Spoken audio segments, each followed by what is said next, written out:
Can everyone see the presentation? Yes. Excellent.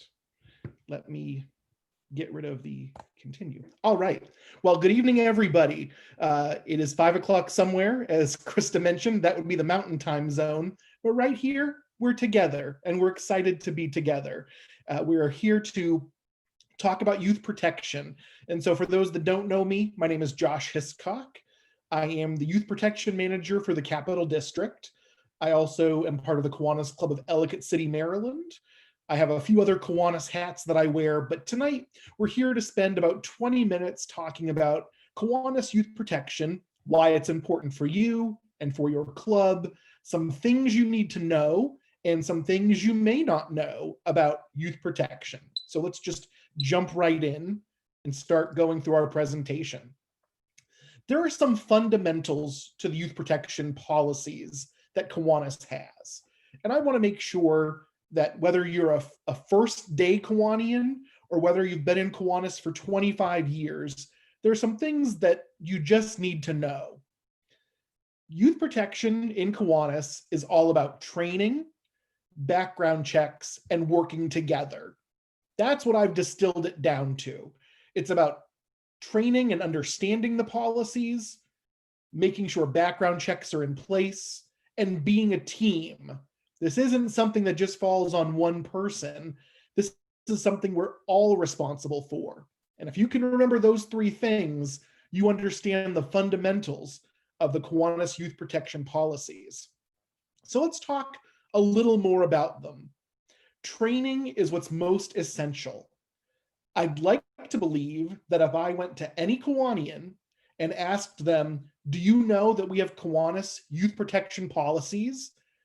I'd like to believe they'd all say yes. But maybe there are some Kiwanians who would say no. We need to make sure that all of our Kiwanis members know that there are youth protection policies for our organization, that Kiwanis takes youth protection seriously. If you go to kiwanis.org/youth protection, the staff at Kiwanis International has built out a tremendous page of resources available to you and your club. There are copies of the youth protection policies and procedures, information on background checks, sample forms that you can use, for example, permission slips that you might use with youth in your community. There's online training, and there's a helpline you can use to report incidents or suspicions of incidents of youth protection violations. This is a website that every club leader and every district leader should probably bookmark and keep handy. Because every year, all Kiwanians are expected to review the youth protection policies and procedures. This is actually an expectation of every Kiwanis club to make sure that all of your members are trained. Now, I often lead a workshop at district convention or our mid-year conference, and we all know not everybody attends those events. That's one of the main reasons why every club is asked every year to review the youth protection policies as an annual club program. Now, I've had Kiwanians say to me, long ago, Kiwanis International used to have an online training. That no longer exists. It's being revised, and eventually it will return. But it's no replica for what a club could do by reviewing the youth protection policies at a club meeting. I recommend that you send them to everybody in your club via email prior to a meeting and encourage them to read the document from top to bottom. Then at a club meeting, be it virtual or in person, review the youth protection policies with your members.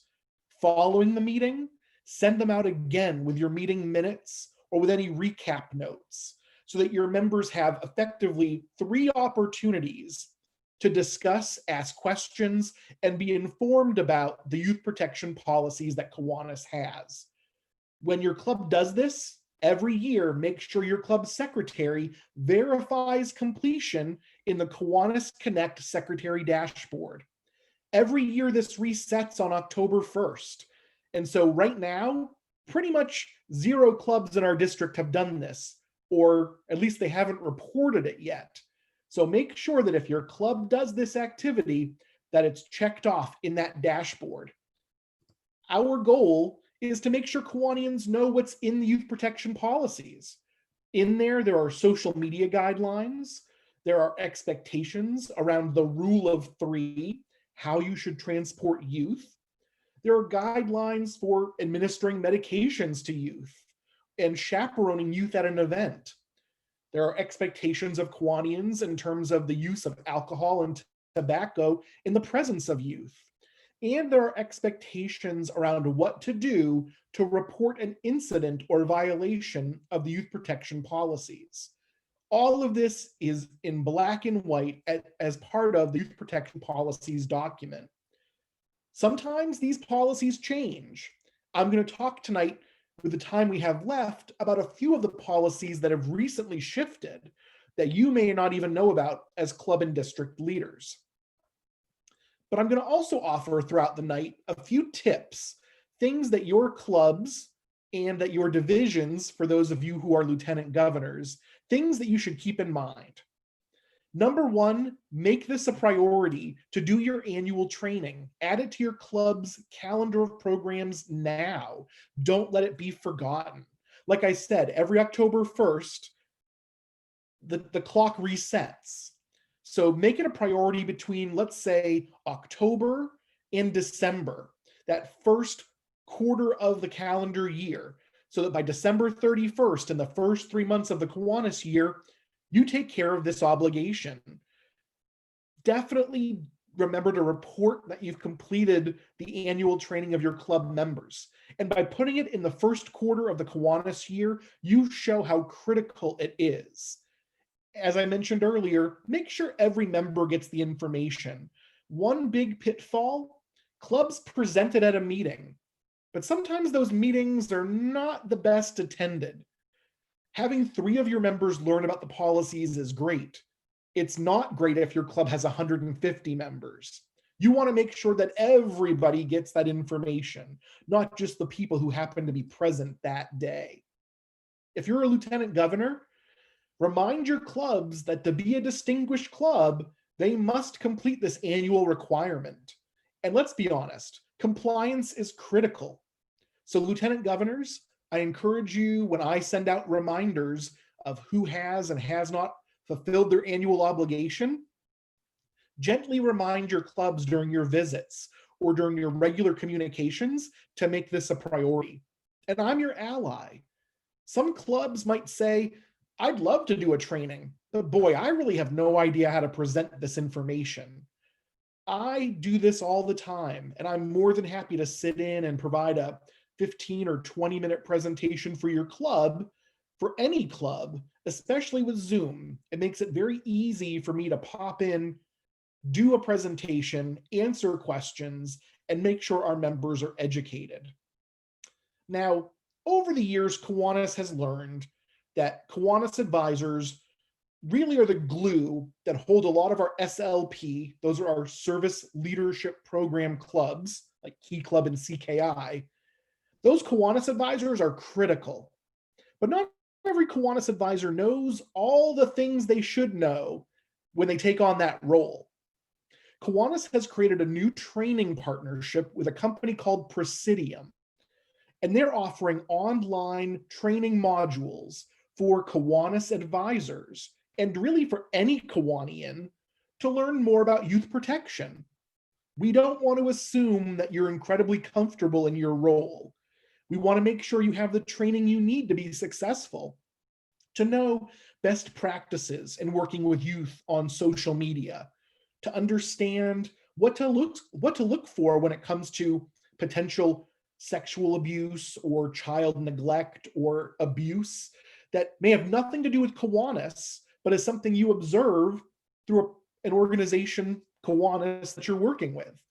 We want to make sure you are super prepared for the work that you're going to do as a Kiwanis advisor. So these online trainings are free to every Kiwanian.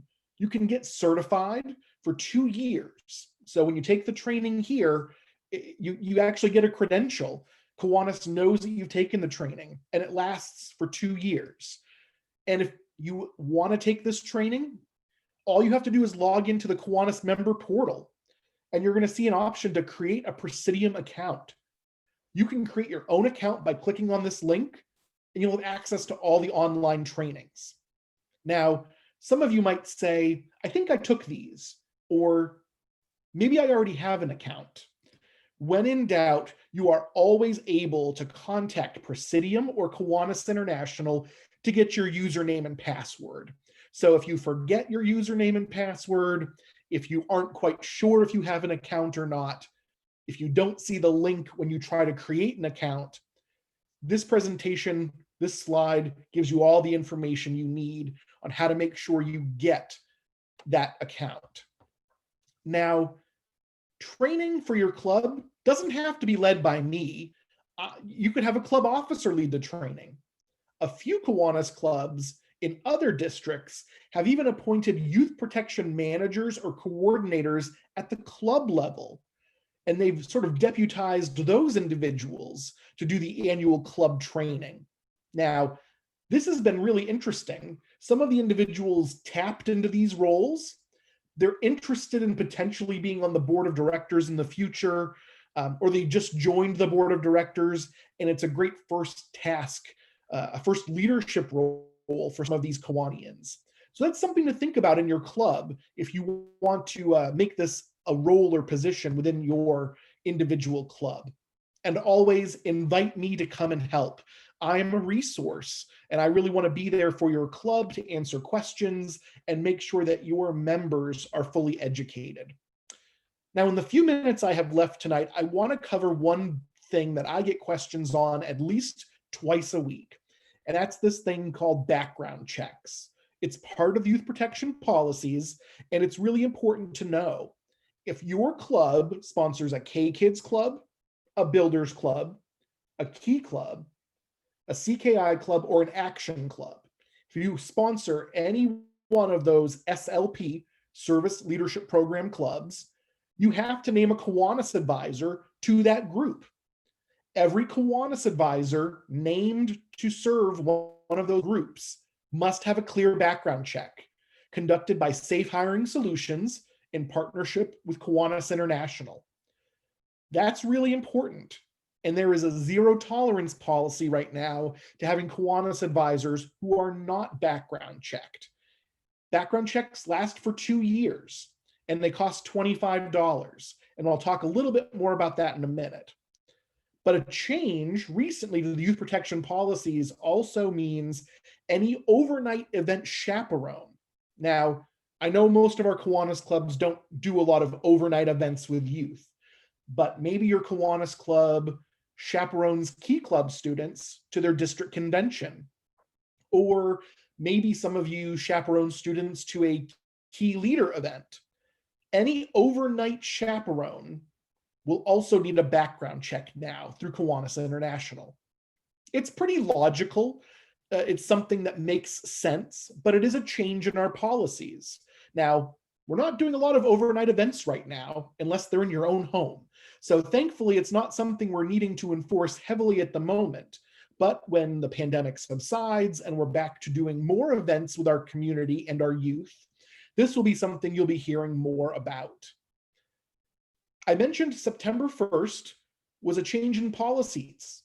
If your Kiwanis advisor did not have a background check on September 1st, they were actually removed from their role. They were not allowed to serve as a Kiwanis advisor any longer. Now, it was kind of a drastic action that Kiwanis had to take, but it got the attention of a lot of people who had not yet attended to doing their background checks. Kiwanis is very serious.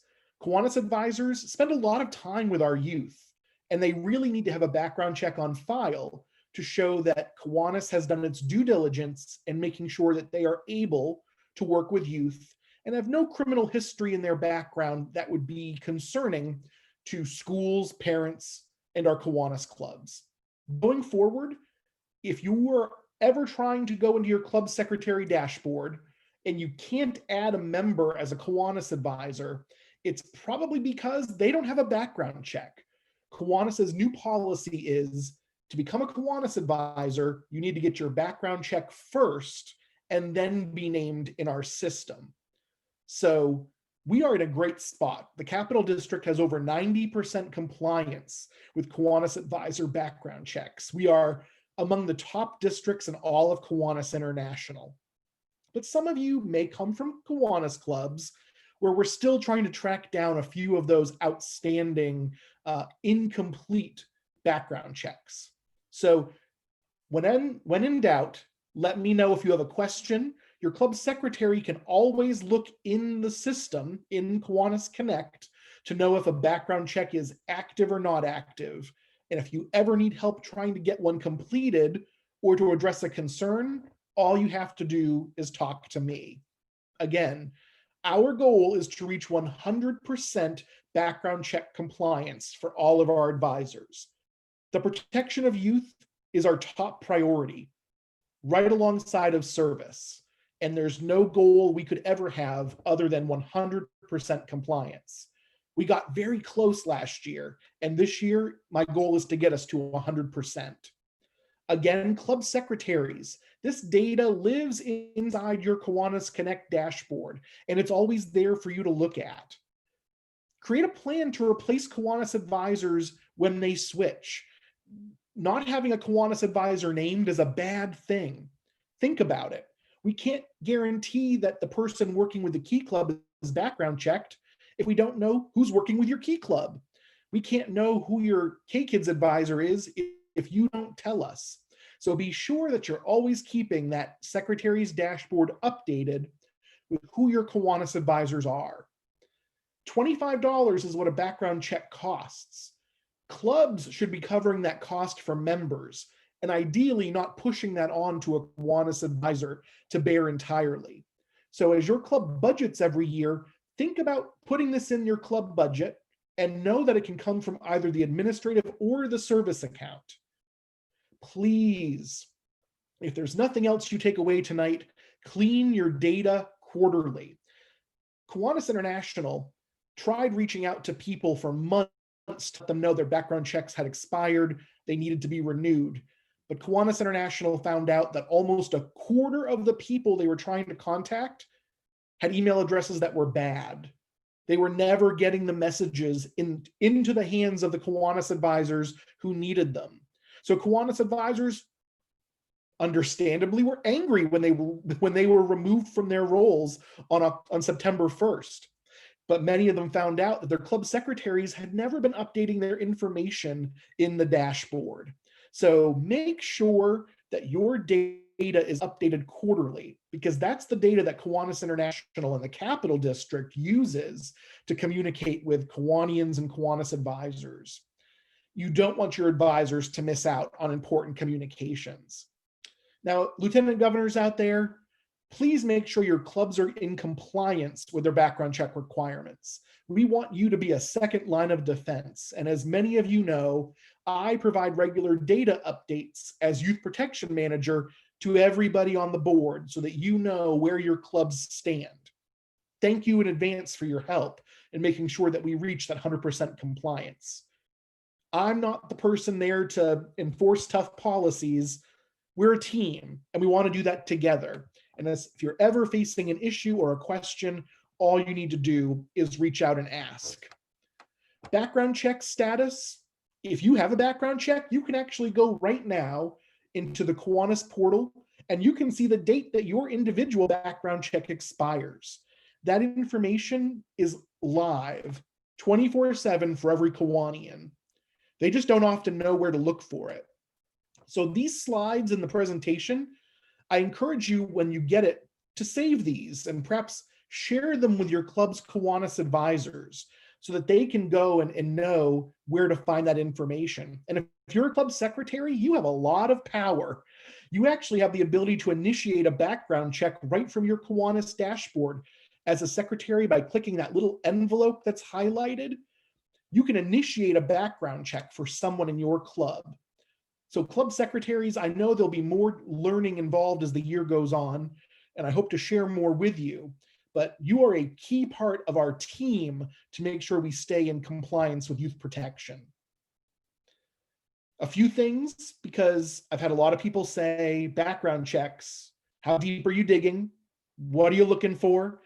There's no financial or credit check done. They're looking for a criminal history check of particular felonies and things that would pop up that would be concerning. You're going to get a link when you do a background check. You don't want to share that. That's a unique link, not something you forward to other people. Every background check link is unique. We don't scan driver's licenses, and we certainly keep the information confidential. Kiwanis International isn't sharing this widely. Which leads me to my last slide in the last 60 seconds that I have. This is a team situation. It's a team activity. Don't just tell your Kiwanis advisors or your club president, this is your responsibility, this is your job. We all need to monitor compliance with youth protection. Lieutenant governors are involved, district trustees are involved, certainly club officers, and every individual Kiwanian. We want everybody to know that this is a Kiwanis priority, not just the priority of Dennis as our governor or myself as youth protection manager. We want to make sure everybody is working together to make sure youth protection and Kiwanis are known together for being strong, reliable, and something we take very seriously. So with that, I'm going to end my presentation by taking any questions. And I think there might be one in the chat, but I can't see it because I'm screen sharing. So Krista, is there a question in the chat or anything that I could answer before I turn it back over to you? There is no questions in the chat at this moment, but if anybody has a question, please ask. Josh, just James Shackelford. James? In one of those slides, you said that if the faculty advisor is also a Kiwanis member, they have to take the background check. Yes. So if somebody is both a Kiwanis advisor and faculty advisor, the Kiwanis advisor portion trumps it, so to speak. So they would be required to get a background check because they serve as the Kiwanis advisor. All right. My question is, if that faculty advisor is an honorary Kiwanis member, do they have to go through the Kiwanis background check? Yes. So no matter what their status is as a Kiwanian, and some of you might know we have corporate members and honorary members, if they're filling the Kiwanis advisor role, they still need to go through the Kiwanis advisor background check process. That is a great question. But so I say to you, I would say to my honorary member, because we make all of our our faculty advisors honorary members. In fact, I've pushed it since I've gotten involved with this because we have several that were not listed, and we've got them. But I'd go back to them and say, you don't really need to be an honorary member. Just be the faculty advisor. And you can come to our meetings and you can go on our trips because you have the school background check. Why do I want to put them through this? Right. Let me jump in. I'm not comfortable with an honorary member being a Kiwanis advisor to an SLP, because the definition of an honorary member is that they cannot hold any office, they cannot vote, they cannot do anything other than attend meetings and participate in activities. They're not a full-fledged member. They're not, but our club does the same thing, James. We make our SLP faculty advisors honorary members, but I'm not comfortable with them being the club advisor. Well, they're not the club advisor. They're the faculty advisor. Well, they become honorary members. If they're the faculty advisor, they don't have to do the background check through Kiwanis, and they're not the club advisor. Only the club advisors have to do the background checks through Kiwanis. But if they go on an overnight stay or off-school premises, they're the faculty advisor and they're an honorary Kiwanis member. Do they need to go through? The honorary Kiwanis member has nothing to do with it. It's whatever the school dictates and what Josh is going to say.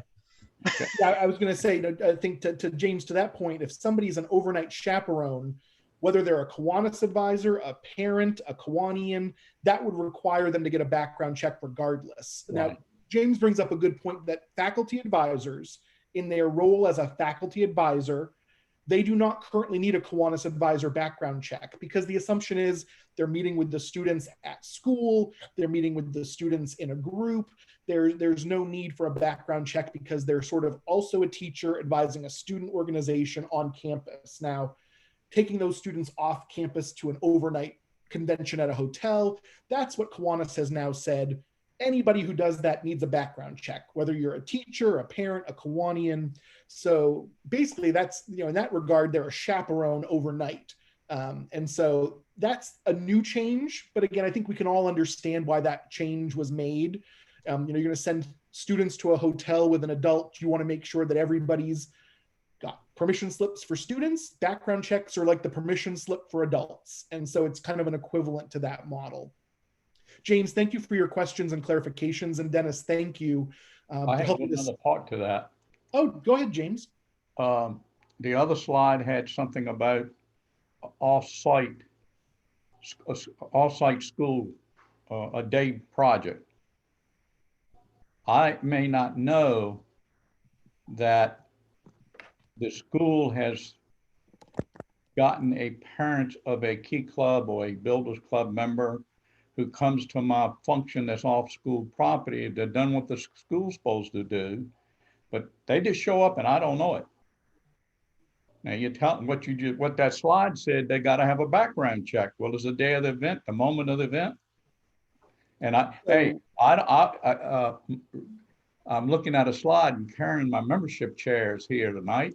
And we want her to recruit new members. I don't want to run our members or potential members. No, I understand. And I think, James, I appreciate your question because it's a good one, right? There are certain situations we can entirely control, like who's chaperoning an overnight trip. We know those things in advance, right?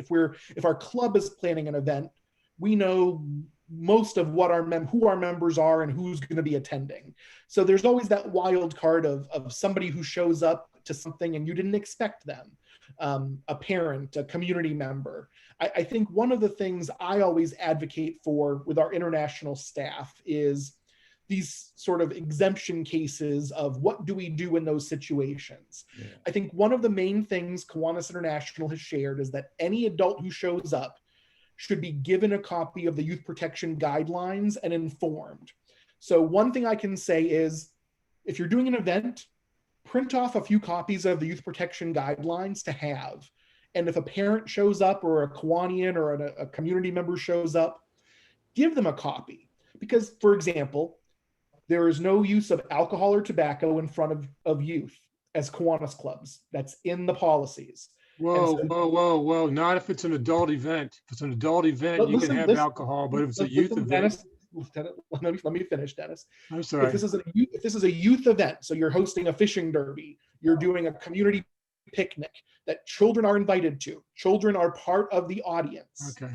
The Kiwanis Youth Exploitation Guidelines is that there shouldn't be the use of tobacco, there shouldn't be the use of alcohol, and that needs to be monitored, right? Now, what Dennis's point is, at a Kiwanis convention, at a Kiwanis meeting, at a Kiwanis function, where youth are not invited, again, youth protection policies, events that involve youth.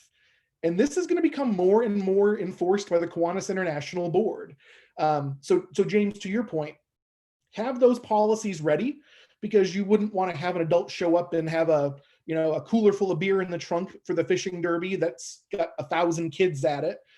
You want that adult to know that this is a youth event and you can't use that here because Kiwanis is sponsoring this event, and that would be against the youth protection policies. So just having them available to give to people is a good mitigation of risk in those situations where someone comes unbeknownst to you, right? So that's my recommendation, and what I've been told is a good compromise, because obviously those situations are going to happen, and it's about making sure people know the policies. And so I hope that answers your question and provides a potential solution if you were to get into that situation. Thank you. I apologize, Josh. I should have read your mind as you're going to that next statement. No worries. Now, yeah, events where Kiwanis members are the only attendees, youth protection policies don't particularly apply, right? It's the events where we're having youth involved. And so Chuck asked a great question. So if your scholarship recipients are invited to an annual dinner, you know, I'm not the district risk manager, that's April Gassler. But to me, you know, you'd have to use your judgment. If people are having a cash bar and it's very responsible, you know, that's probably fine. Youth are not the primary attendees of your meeting. It's a Kiwanis function. Youth are invited. You're being responsible. Now, if you, you know, invited youth or youth showed up at an event that would be not so responsible for some reason, that would be a judgment call. But certainly we have youth that attend our Kiwanis district convention, Key Club representatives and CKI representatives, and we still have a cash bar, and we responsibly, you know, use that as adults. So I think that, Chuck, in your example, you could still certainly have your meeting as it is. But you would need to, you know, for example, you need to make sure that your venue is carding people or being responsible and not giving youth alcohol. I think that would be doing your due diligence. And so you could certainly have your meeting as you intended to. So great question. Very good question. Best practices, have somebody other than a Kiwanian serve the alcohol. Exactly. And again, it's just being smart, right? You know, I think my last thing here before I turn it back over to Krista, and thank you, we've gone over tonight, but we don't want to be in the news the way other organizations have been in the news for adults making poor choices with youth, or adults knowing something is happening and not reporting it. You know, we want to be known as an organization that takes youth protection seriously, that reports incidents that we find out about, where we're having these good conversations. Chuck's question's a perfect one. A club board of directors should think, okay, what's our event? Are youth attending or not? Might that change how we approach the event? These are just smart things to think about. And so we hope all Kiwanis clubs have these conversations and talk to Dennis or talk to me. There's always an answer and there's always a solution. It's just a matter of working together to figure it out. And so, Krista, thank you for letting me take some time tonight to talk about youth protection. I'm happy to answer questions. If people want to email me or call me, if you have specific club examples, you know, I'm always available to consult. And I just thank you for the work you do in your communities, especially now. Our youth need us now almost more than ever because their world is turned upside down, and Kiwanis can provide a lot of comfort and a lot of normalcy and stability. And I know a lot of you are trying to keep your annual events going. You're reaching out to your sponsored leadership clubs in elementary schools, middle schools, high schools, and colleges. And so thank you for all the work you do for Kiwanis and for your communities. I'm privileged to be a part of this group, and I'm really, really proud of everything our clubs are doing to change the world right now when the world really needs our help. So thank you.